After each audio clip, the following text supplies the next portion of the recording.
এখনও তফসিল ঘোষণা করা হয় নাই, কিন্তু এর মধ্যে বিএনপি 237 আসনে প্রার্থিতা ঘোষণা করে দিয়েছে।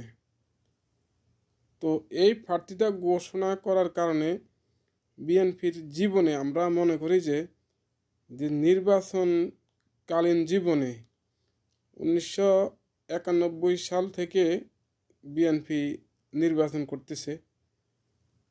আর ওই সময় থেকে এ পর্যন্ত আমার মনে হয় যদি বিএনপি কোনো ভুল করছে তাহলে সবচেয়ে বড় ভুল করছে এই নির্বাচনে আগেভাগে প্রার্থিতা ঘোষণা করার কারণে।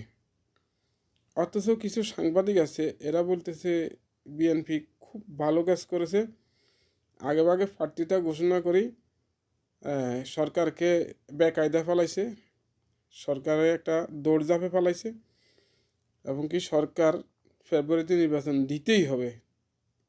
এখন কি দালালি করতেছে নাকি বিএনপিকে হাওয়া দিতেছে? কিন্তু আসলে বিএনপি যে ভুল করছে সেটা তারা বলছে না। আপনারা হয়তো বলবেন যে ভুল কি? আমরা মনে করি ভুল হচ্ছে এটা যে এই যে প্রার্থীটা ঘোষণা করলো নির্বাচন পর্যন্ত নভেম্বর মাস, ডিসেম্বর মাস, জানুয়ারি মাস, ফেব্রুয়ারি মাস, এখনও প্রায় 4 মাসের কাছাকাছি।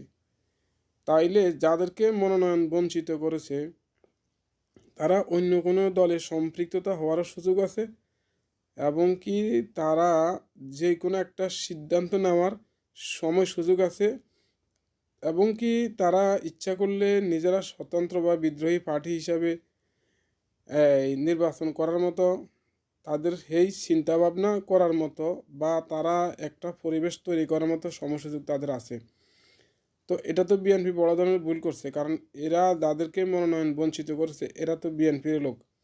এরা কোনো না কোনোভাবে কোনো দলে সম্পৃক্ততা হইলে নতুবা নিজেরা কোনো একটা কৌশল অবলম্বন করে নির্বাচনে করার চেষ্টা করলে এটা বিএনপির ভোট নষ্ট হবে। বিএনপি এটা আমরা মনে করি অনেক বড় ধরনের ভুল করছে।